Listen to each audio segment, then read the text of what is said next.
My name is Wayne Good. My job is to get things kicked off here for starters. We appreciate all of you being here.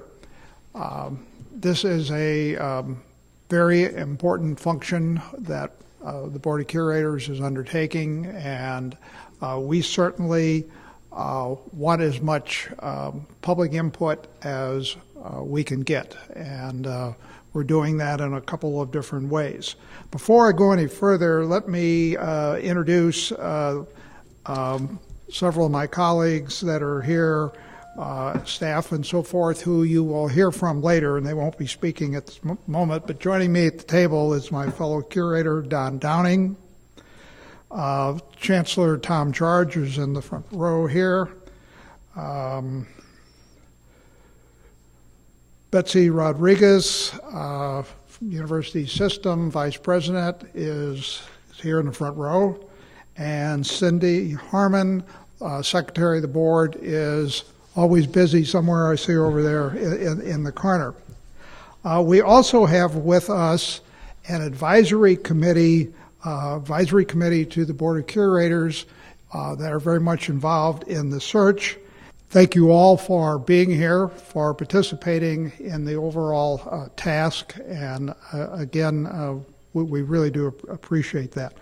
As I'm sure everyone's aware, our president for the last 3 years, Gary Forsey, resigned a little after the beginning of this year due to serious health problems of his wife and his obligations to be involved in that, which he felt severely would limit his ability to go forth with his position as president of the university.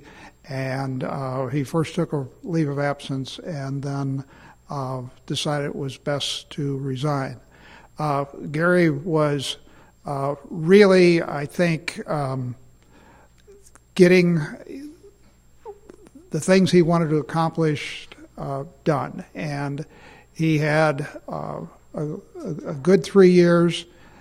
The changes he made in the administration, or the administration of, I should say, the university, were significant. Many were not seen out in front, but there was no doubt that he was a good administrator and a good manager, one that was very much appreciated. And I'm sure that this situation was a very tough decision to make. I know his heart was and still is with the university. So we have a big task to do to fill that job. It's probably the most important task that falls to the Board of Curators, and it certainly involves everyone within the university system and essentially all Missourians. So thank you again.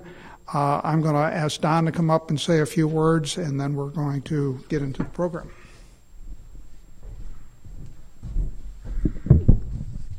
Thank you, Wayne. I just want to reiterate a couple of things that Wayne said.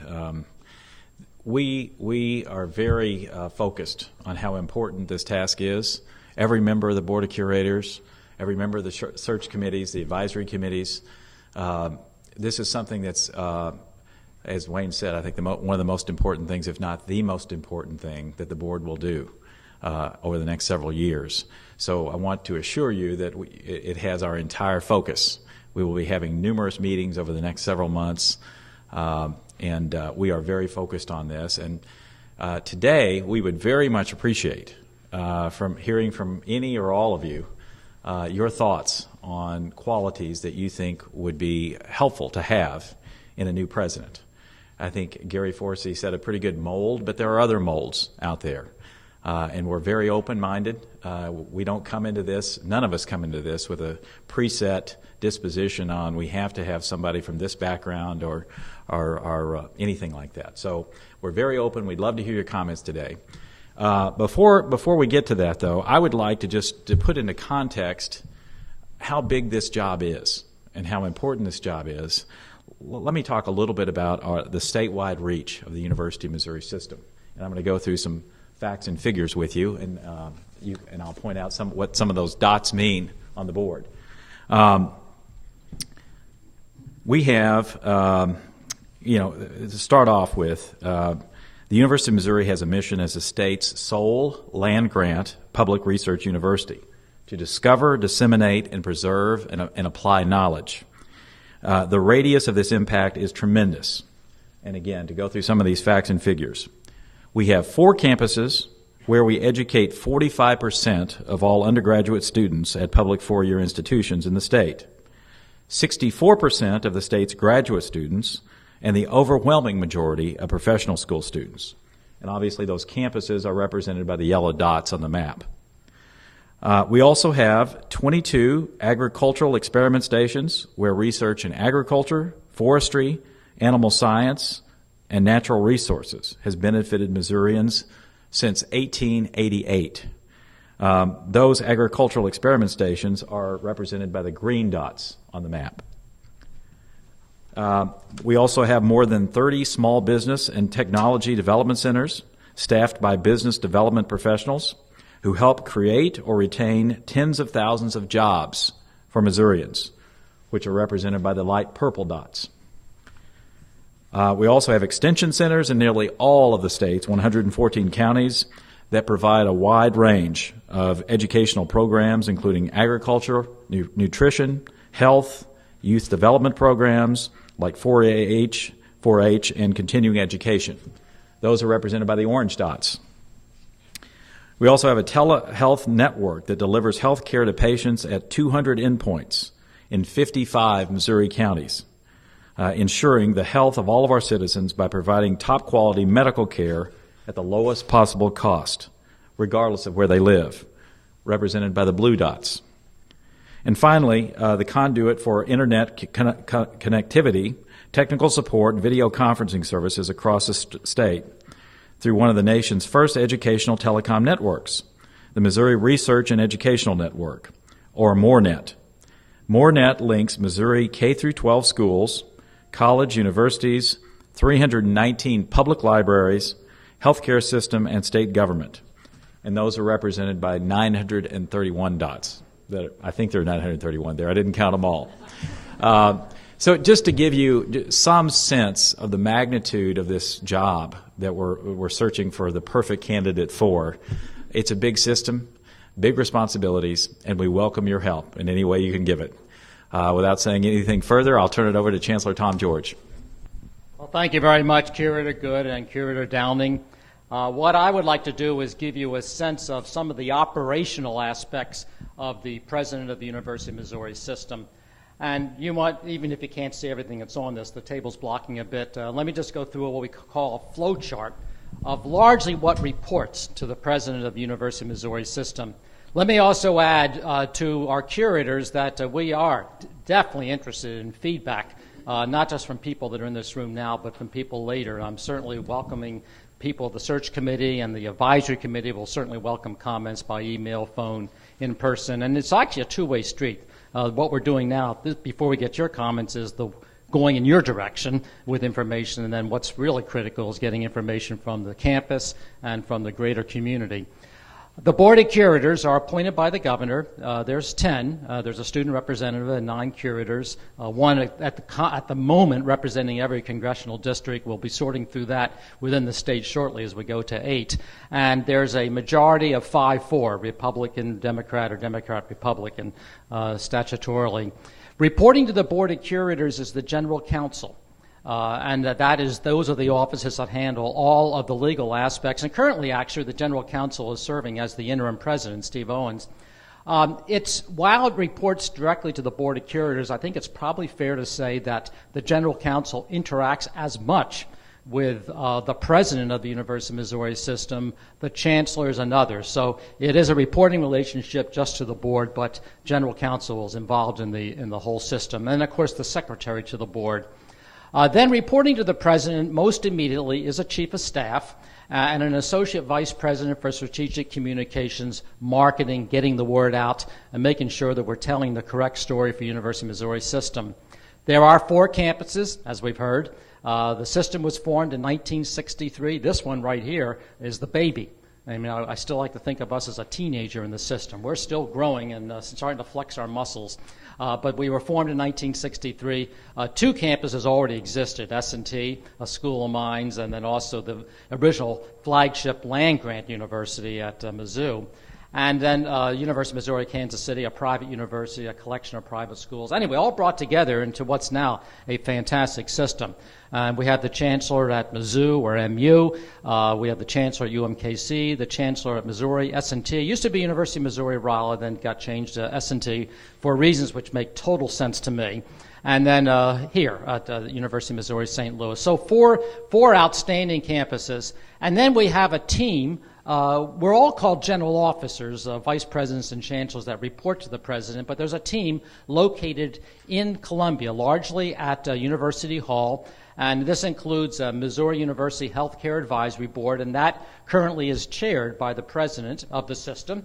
The senior associate vice president for academic affairs. There was a senior vice president for academic affairs. That person left to get a chancellorship in Minnesota, and at this point it's remained as an associate vice presidency.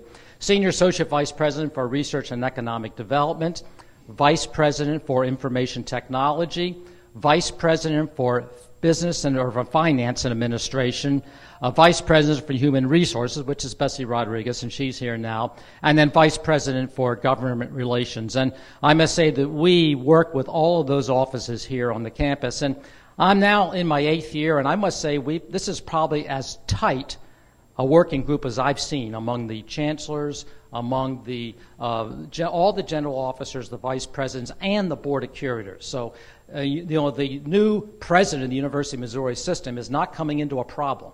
The University of Missouri system is going to come into something that's thriving, something that's very exciting, something that is providing the absolute best in higher education for our students and is serving all the regions of this state and beyond. So this is a really exciting opportunity for just that right individual. And I'll echo what Curator Downing said, is I think the search committee, which is the board of curators, is open to just getting the very best person. And I can also speak, I think, for the advisory board as well, advisory committee.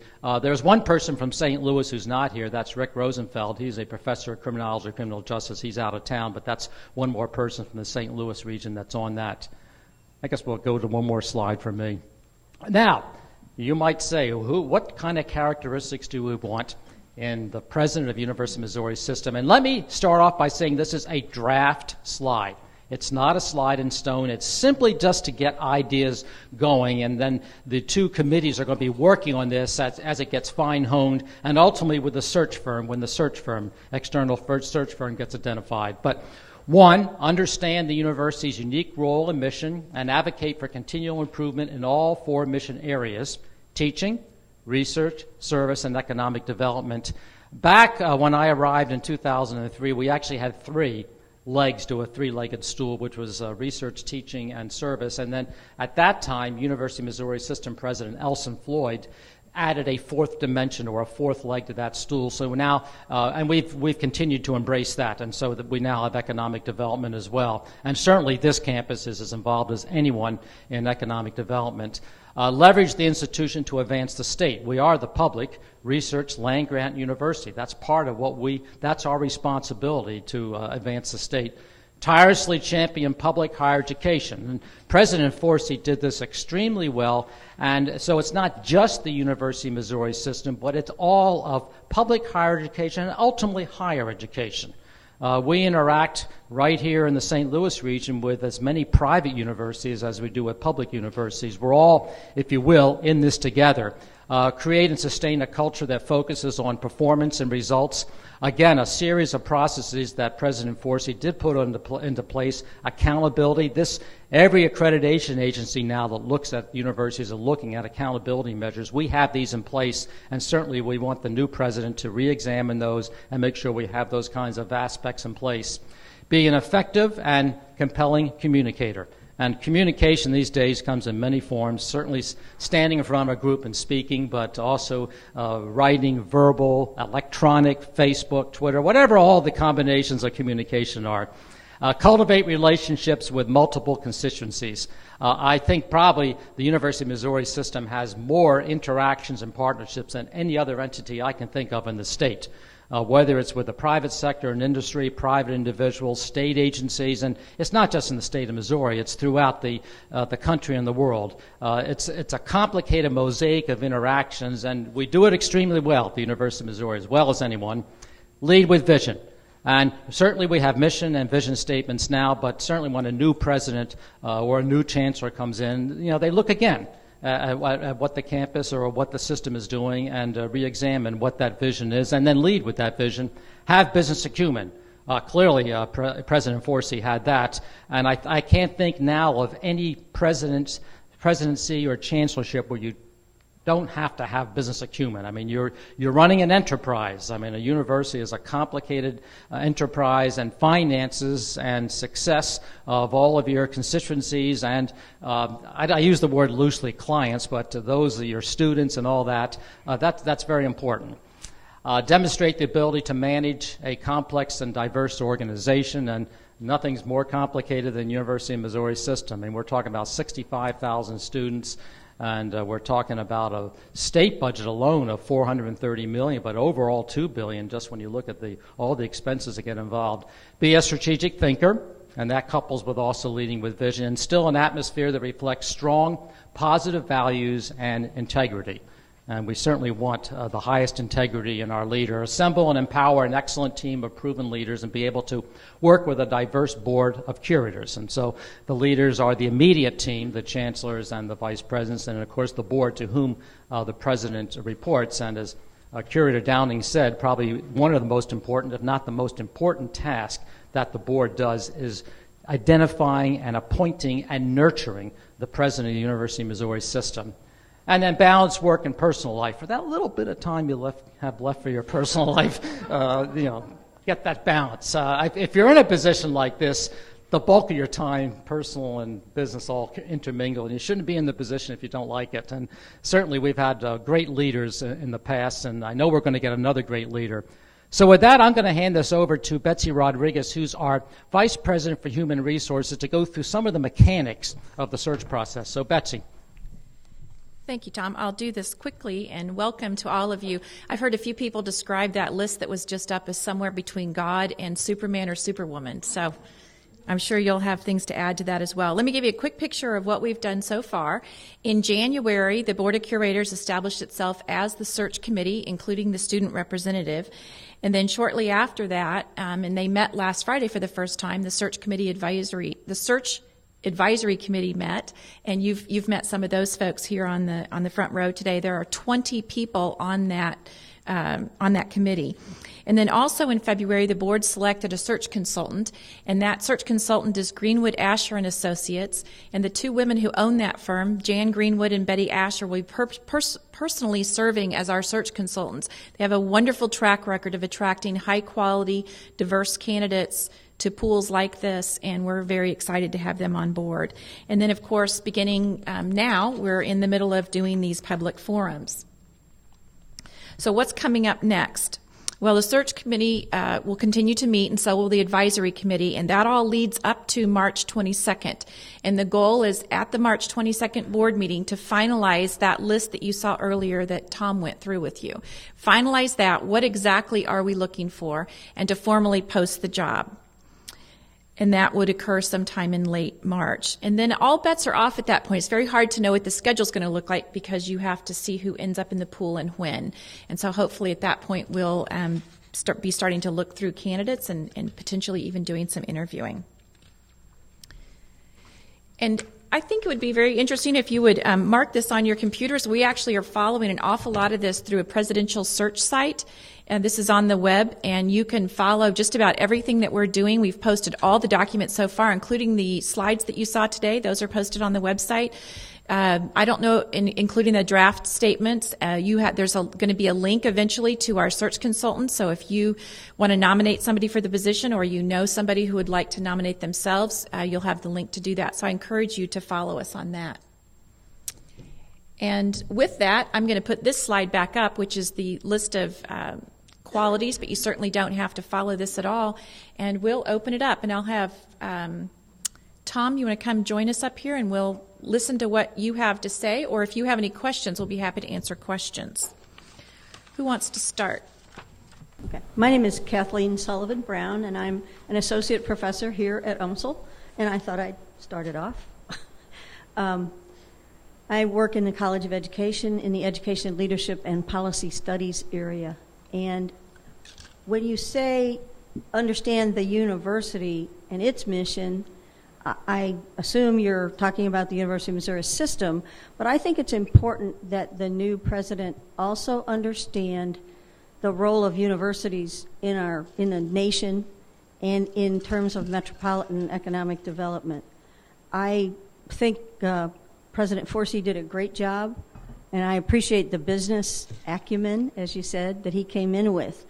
But I think there was also a big learning curve for him, and I really think that it's important for us to have somebody who understands the pressure that especially public research universities are under in our country, the challenges to show results in performance, some of the debates about what universities should do and how well they are actually turning out graduates and the skills that they're turning out those graduates with. So I would urge, while you are looking for somebody with business skills and a business history, I think that is important with the finances and so forth. But I think understanding the historical role of universities in our country as they have developed over the past couple hundred years, I think is a really key ingredient for this person. Thank you very much. Good morning. My name is Deborah Burris, and I serve as the Director of the Office of Equal Opportunity and Chief Diversity Officer. And so, as you would expect, as implied in my title, I'm concerned about diversity. And I guess I also want to kind of look, to me, when we talk about diversity and we have a search process in place, it is important that the members and the people who participate in that process, ergo the various committees and so forth, be diverse as well.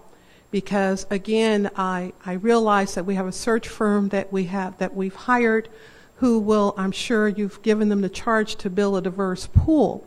But in building that diverse pool, frequently you may be successful at maybe getting someone's attention concerning the position, but if they don't see diversity even in the search pool or the search committees or those committees that those candidates will engage and interact with, that sends a message to me about our university. And so I just want to just put that out there again to publicly state that we need to be diverse in every aspect of this process, in terms of the committee, in terms of the individuals that we try to reach out to get them to apply for the position and consider the position. So that's first and foremost, because again, individuals look at the top of the organization and they form their impressions about that community based on what they see. The second thing I also want to stress that as we look at candidates, I hope that we, and again, all of you have probably had a lot of experience in this, but look at the track record. Oftentimes when we have candidates come in, they, of course, talk about how they're committed to diversity and they believe in diversity. But I would encourage you to look a little deeper in terms of being very specific. What have they done at their current organizations to advance diversity, to put some action behind that commitment or that philosophy? So I would encourage you to please do that and consider that in your search process.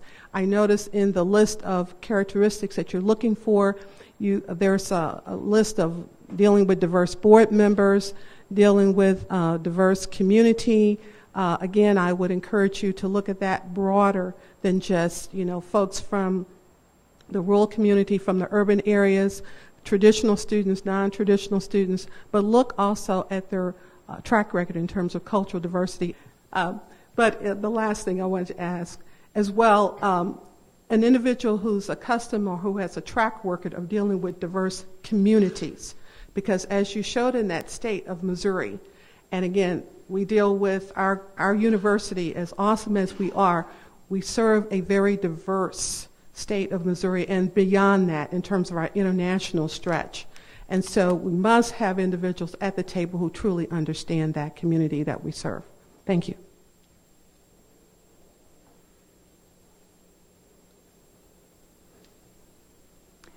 Good morning. My name is Joan Bray, and for 18 years I had the privilege and the pain of voting on appropriations for the university system. It was never enough money, so I know that's going to be a challenge to whoever comes into this job in the coming years. But there's just a few things I want to mention from my perspective as a legislator over the years with regard to the administration of the university. I think it's terrific that President Forsey was in a position to sort of do things administratively and business-wise to probably straighten out some things that needed that for a long time. I do think it's critical that the next president have a strong academic background, strong academic credentials, preferably having been a faculty member somewhere. I believe so strong in the academy part of a university system that I think that Missouri deserves to have someone who can lead among across the country in terms of the academic standing and the academic leadership of the university. A couple of things, historically, the university system in its land grant position has been throughout the state and largely with that, agricultural activities. And I think that's important to keep that, but I think there's two aspects, both the MoreNet network, which reached out into the public libraries and public schools across the state, needs to be maintained and strengthened and enriched, and the telehealth aspect of not just being a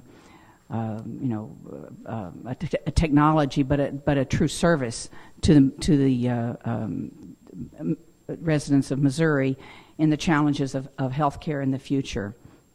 And I think that those business aspects of the university can be maintained by making sure that wise people are in those business and those technology positions where someone of the kind of academic and leadership and visionary credentials that I'm envisioning may not have those specifics, but making sure people in those positions do have them, and as a team that the university can lead in those kinds of ways as well. Thank you.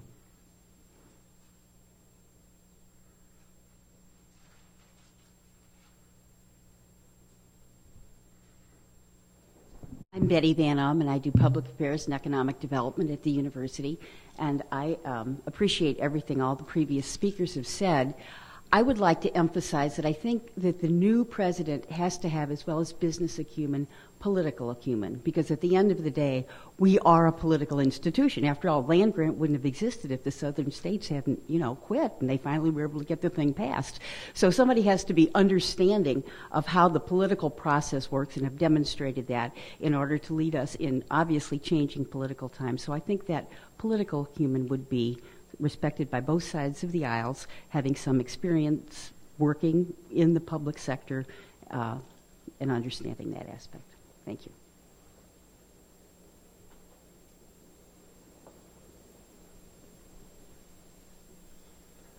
I'm Joe Martinich. I'm professor in College of Business and gadfly, I guess, for the system.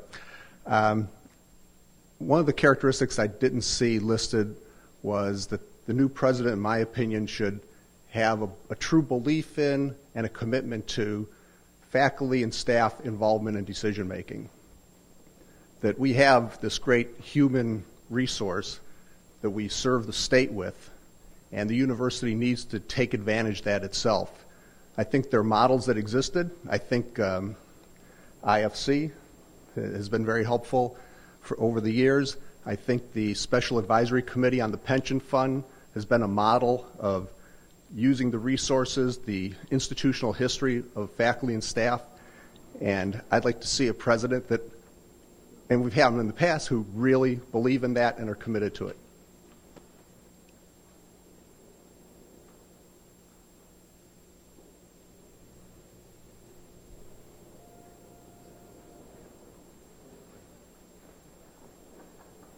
I'm Keith Womer, and I have the pleasure of serving as Dean of the College of Business here. 3 years ago, when we went through this process, maybe a bit more, the search firm was with us and talked a bit about their past experience. And Betsy told us something about the experience, or the fact that there was great experience by Greenwood and Asher. And I'd like to ask, what has been the results of the last few presidential searches that the search firm has been involved with? Gosh, they've done so many. So you want to know the type of individual that has been selected? Yeah. They have selected a really interesting variety, from non-traditional to traditional academics. They recently did the search. I'm going to do a little of this off the top of my head. I'm going to try to remember. If you all remember any more from their interview, jump in.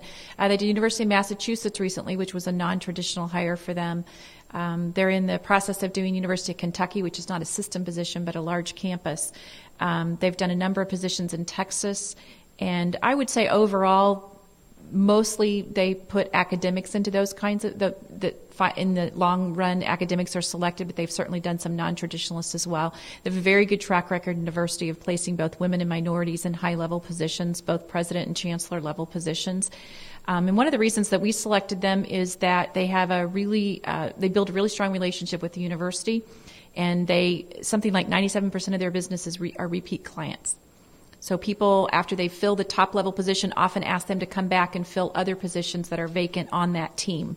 And they do a very good job of pulling teams together, so that was pretty attractive to the board. Do you all want to add anything else from the interview? We spent quite a bit of time interviewing the top few firms, and I think what Betsy said is right. I think for me, and I think for several of the board members, the fact that 97% of their customers are repeat customers was very telling to us, as well as the diversity of their placements and the longevity of their organization.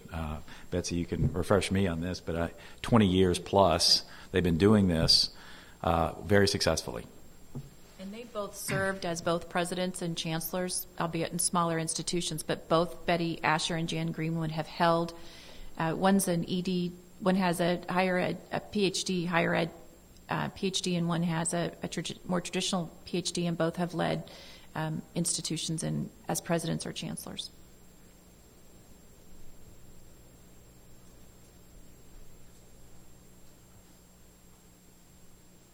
I'm Larry Frederick. I'm the Chief Information Officer for UMSL here, and I'd like to see a president that has some sense of the context of the university and higher education. Information technology is changing the world rapidly. It's changing higher education and changing almost every industry we know. So it's important to have a sense of where information technology is taking the world and the university. Distance is being destroyed. More and more students are immersed in information technology. So it's a different world, certainly a different world from when I grew up, and I'd like to see someone who can take the next step and see where the world is going in that regard. Thank you. I might pose a question if you want to think about this. If the search consultant were sitting here, what would you want her to hear about the UMSL campus that might be unique and for her to consider as she talks to candidates? And you can answer other questions as well. I have to say it. UMSL's underfunded. All the formulas say so. And when we agreed on a number a few years ago, it was about less than half of what the number really was. So I want them to know that, and just, might as well get the fairness straightened out straight away. Now, to President Forsey's credit, he recognized that. It went on to the budget request for the Board of Curators for the last several years, started with Gordon Lamb, and we didn't have to sneak behind the doors late at the 11th hour to get adjustments, and so we still have one more adjustment to go. And Wayne Good helped us get the first one. You helped us get one as well, of course, Senator. Hello, my name's Jerry Peterson, and I have an opportunity to work with some students here on campus, and I hope that the new president, with all of the other wonderful things he has to juggle, actually gets to meet the students at all the different campuses. So that usually helps energize people So I know this is going to be a daunting task for whoever it is. When he gets to meet the students, hopefully that'll help him keep on pushing for all of us. I would like to build on what Chancellor George said about us being a teenager in the higher education world. So I would like the new president to understand the developing nature of our campus and why it needs to develop, because St. Louis is the economic engine of the state. What happens in St. Louis depends an awful lot on what kind of graduates we produce. Historically, that was not true 40 years ago. St. Louis University and Washington University produced our workforce. That is no longer the case. We produce the workforce. So unless we have a diversity of program, a diversity of opportunity, and very high standards here, the metropolitan area suffers greatly. So I'd like to have that understanding of our emergence be front and center in the new president's mind. I noticed in the St. Louis Business Journal, this most recent issue, they listed in order the number of alums from each of the institutions of higher education in the state of Missouri. And I noted that UMSL was far and away had more alums in the St. Louis area than any other institution, public or private. Almost 60,000 are in this area now, and it goes beyond that. You can go to major organizations or companies and you say, who's the feeder, the largest feeder of your employees? It's University of Missouri St. Louis, and it's all up the whole ladder. I mean, we have CEOs. I mean, George Paz right on here on campus, Warner Baxter, the list goes on. So, I mean, we really do supply the workforce. I think most of the people who work in the public sector, especially public higher education in the state, feel somewhat beaten down from the last several years of the economy and lack of funding and so on. And so I think a characteristic that will be important is that the president will have to be an inspirational leader. I really think they could be the best manager in the world, but I think that there is a demoralization. Even though I think we've got a fantastic chancellor, there's only so much he can do. And the new president's going to be coming into a difficult job in terms of getting people fired up again the way they were 5, 10, 15 years ago, and feel that there really is a future for higher education in the state. If you think you have the perfect candidate in mind, you can either nominate today from the floor, or probably better, let us know. You can go to the website and nominate. But seriously, we're looking. We don't want to just sit back and wait for candidates to come to us. We want to search and find the best possible candidates in the country and have an opportunity to interview them. So don't be bashful. We want to hear from you. We want to hear who you think would be the perfect candidate, or if not the perfect candidate, the best candidate we could find. I would emphasize that while we're in some respects well on our way, we're just getting started from the standpoint of considering candidates. And as the president of the board mentioned the other day, we are not in any big hurry.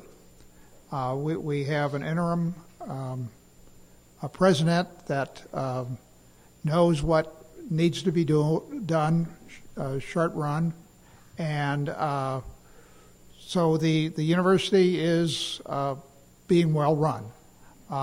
We're not in a rush, but on the other hand, it's something we do want to get done in a timely manner. So continue to give us your input. This is the second of 9 meetings being held around the state. The advisory group has had their first meeting. They're going to continue to meet and advise us. And the purpose of all of this is to uncover good candidates from which we can make, hopefully, a good choice and end up with a good result. So that's kind of where we are and what we have in front of us. So continue to let us know what you think.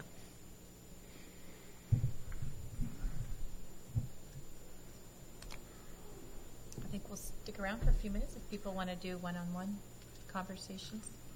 Thank you all for coming today. Thank you all. Thank you.